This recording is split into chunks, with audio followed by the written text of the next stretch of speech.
back here near Spirit Mountain. It's a rather smoky and cloudy day in early October. After quite a nice summer monsoon season. Doesn't look like much is left from that, but Senegalia is at least remaining green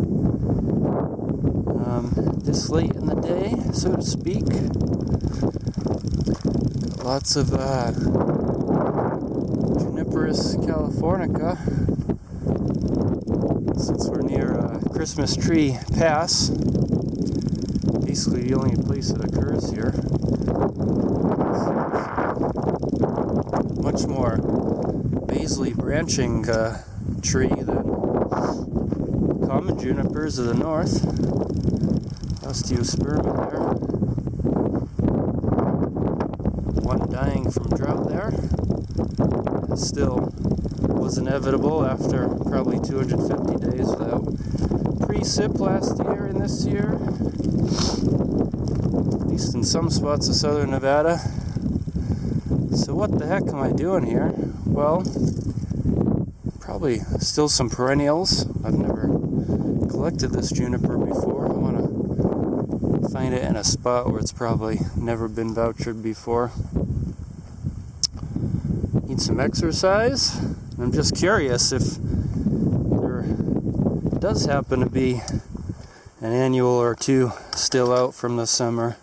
They're still out along certain roadsides, but of course roadsides get a lot more moisture because during rain events, all that traffic over the wet pavement sprays a lot of moisture onto the roadside, hence that phenomenon. Yuccas are looking pretty good.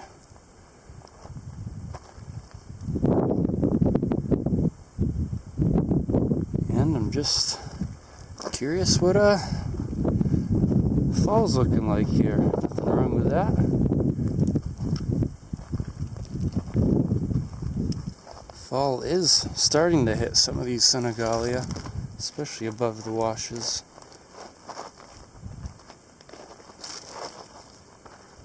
This one's starting to yellow, I think you can tell.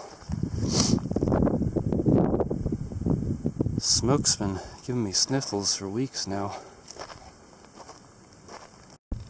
Gotta say, it's a lot more grim just across the river here in Nevada from just across the river that way in Arizona, where it's quite floriferous still. Here everything's pretty much dried up. The Baccharis flowering still. Just found an Eriogonum still in flower. Senecio though. Flaccidus here. Pretty autumnal except for a little bit of living, thriving tissue there. Some Senegalia preparing for the fall. Most of the Baccharis is past its prime. Well so, in most cases.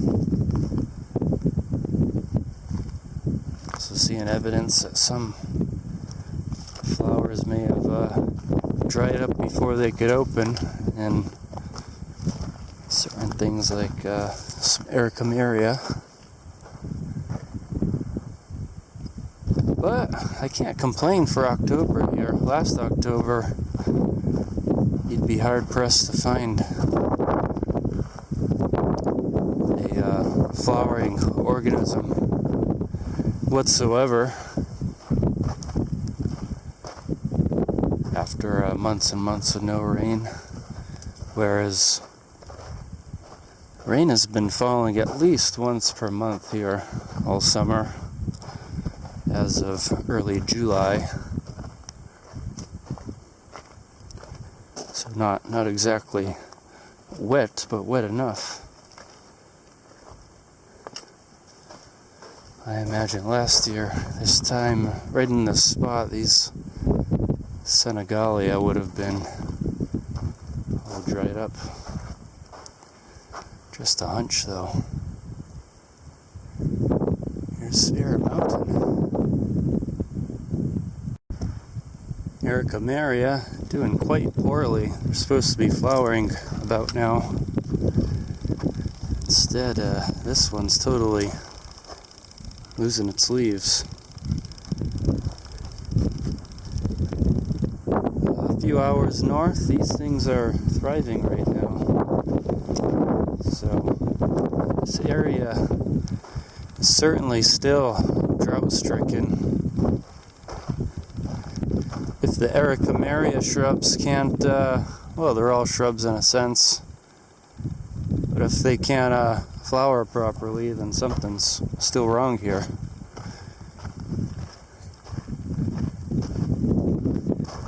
Not quite as severe with Baccharis.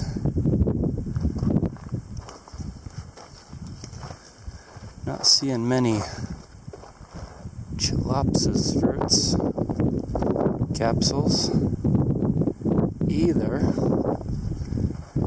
They would have flowered earlier in the spring when the drought was basically at its worst. The spring that never came, it should be called and remembered as we've seen in some of my previous footage.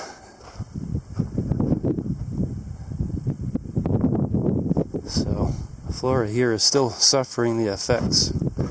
Big time, I would say.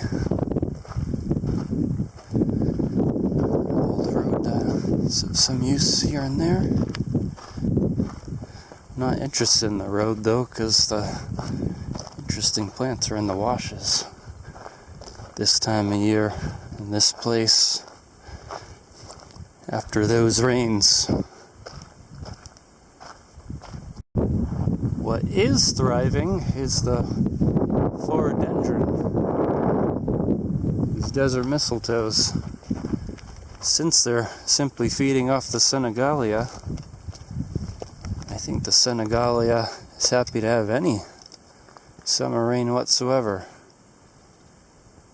So these, even producing new green shoots, they're partly photosynthetic, flowers and fruits as well. Fairly throughout too.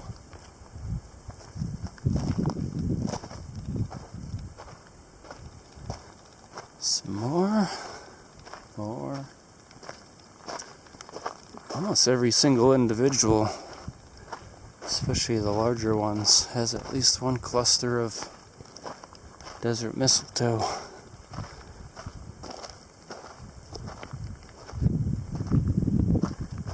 See? Pretty cool. I've had the misfortune of not running into pedalonyx in flower yet. Member of the Loisa family. And because of that, they're quite sticky to the touch, kind of like rock nettle, but not as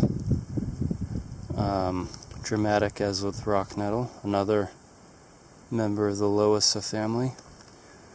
Hopefully this spring, it's continuing to rain into October here, by the way, so there is some hope for the spring, even if there is another prolonged dry period over winter. But anyway, hopefully next spring we'll finally see pedalotics and flower together. It'd be a treat for me, it'd be a treat for you. And I think we all like treats. I'm assuming that creosotes can grow back all their leaves. These really drought-stricken individuals right here, basically losing all their foliage.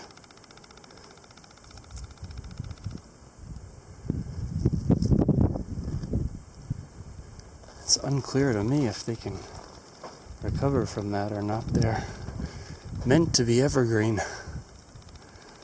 So when evergreens lose all of their leaves due to drought, which ones can readily come back and which ones can't? That's the question I don't have an answer to at the moment.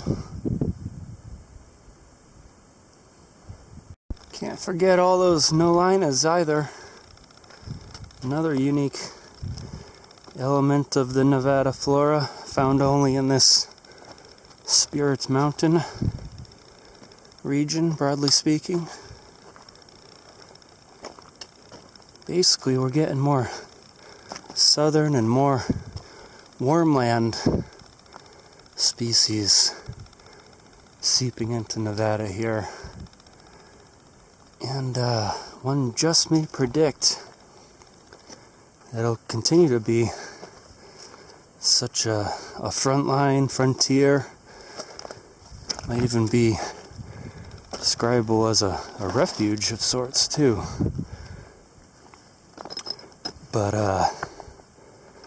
as things potentially continue to become warmer, depending on the course of current and future human activities, it's easy to imagine other species establishing in and around this massif. Birds, after all, can disperse a lot of taxa really quickly, and the limitation to the establishment of such widespread and constant dispersals is the climate habitat that it's dispersed to.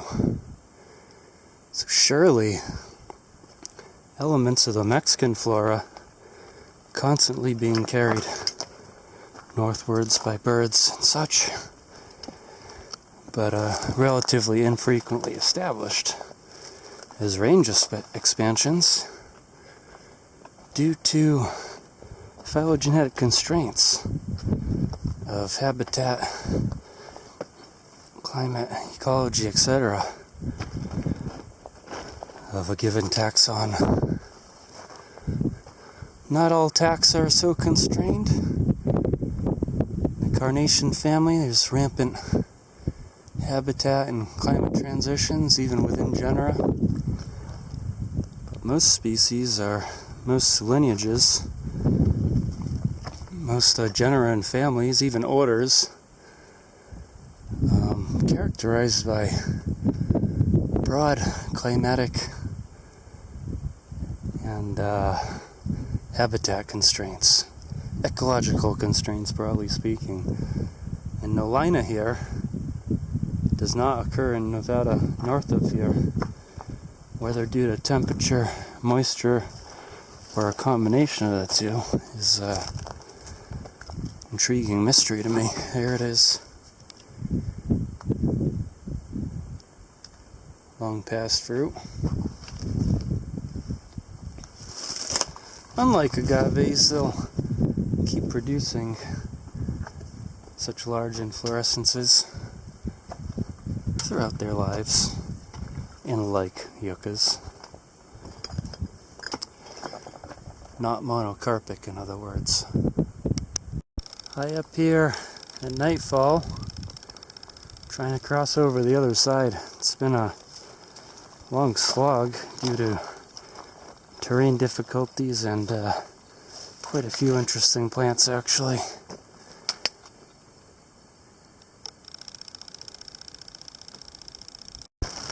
Been rainstorms all morning here on Spirit Mountain.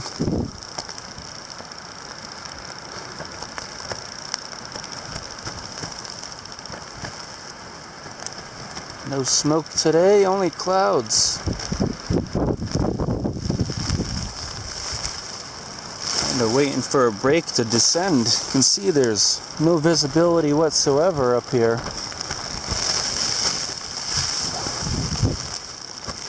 Yeah, occasionally some bouts of wind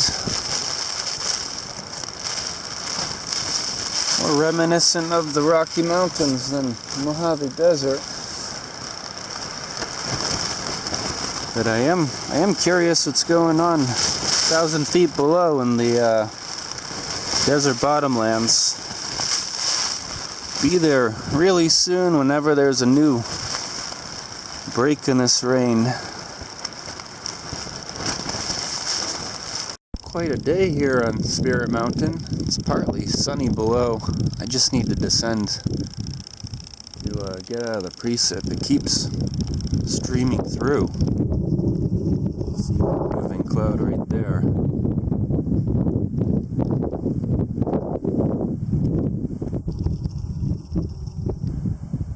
Things like that keep sweeping through and bringing fairly short but fairly intense downpours. See the cacti all greening up suddenly in pure joy. Imagine these oaks are pretty happy. Junipers, ephedra, all the other evergreens.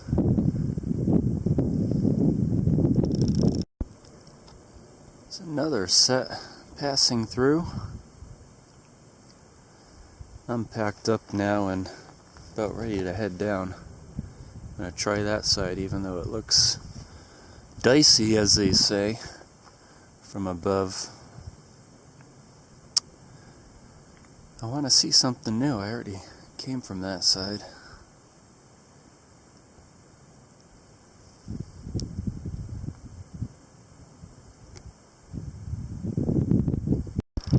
Made it down quite a bit. It's very cliffy and rugged and precipitous throughout this eastern slope of Spirit Mountain. Getting close to the bottom though. There's a lot of Opuntia chlorotica here, which is cool and unusual, something you don't just see everywhere in southern Nevada. And I'm clearly dropping back into the Mojave proper with Pharaoh cactus and some Larias started to appear, Eucashididra. Still a nice cool day though.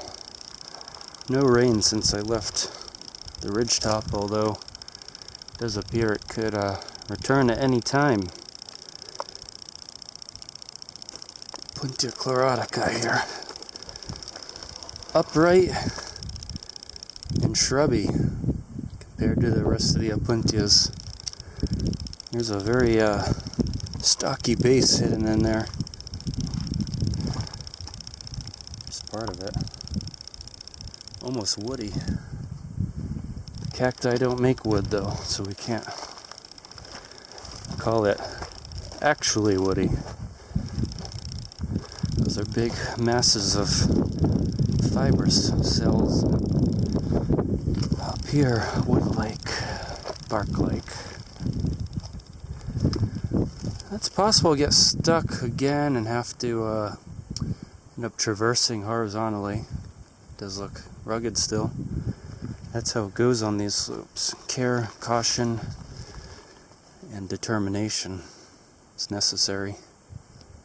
May have been a way out here, but it's a little too steep.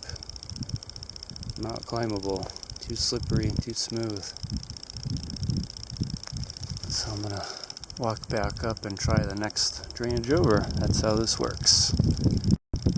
Found an exit ramp, so to speak, down to the valley below. Basically in no danger of slipping and falling and dying off of a cliff any longer. Though there are rattlesnakes around. Anyway, now I need to wrap around Spirit back to the car. The Christmas tree pass or so, around there. I'm going to refocus on this terrain. It's not easy yet.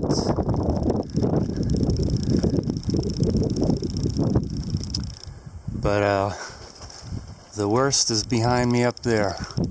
Just found some cool Nolinas and fruit, which is very rare here this time of year, this year at least. See, most of them, that whole individual is dead, but most of the infructescences look like this now. As you can see on those living ones too. So to find a bunch still in fruit there was pretty good, and I grabbed some for the museum. There's a couple more. Quite wet down low here too.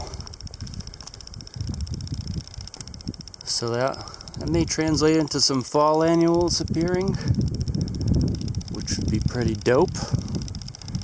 May translate into an early spring down there in Laughlin and down along the river, which would also be dope. May translate into thriving perennials for the near future after a summer of decent rain, which would also be quite dope. So even though it kept me in my tent a little while this morning, moisture is always welcome, especially in these lower areas. You expect clouds to collect above on the highest peaks in any given region.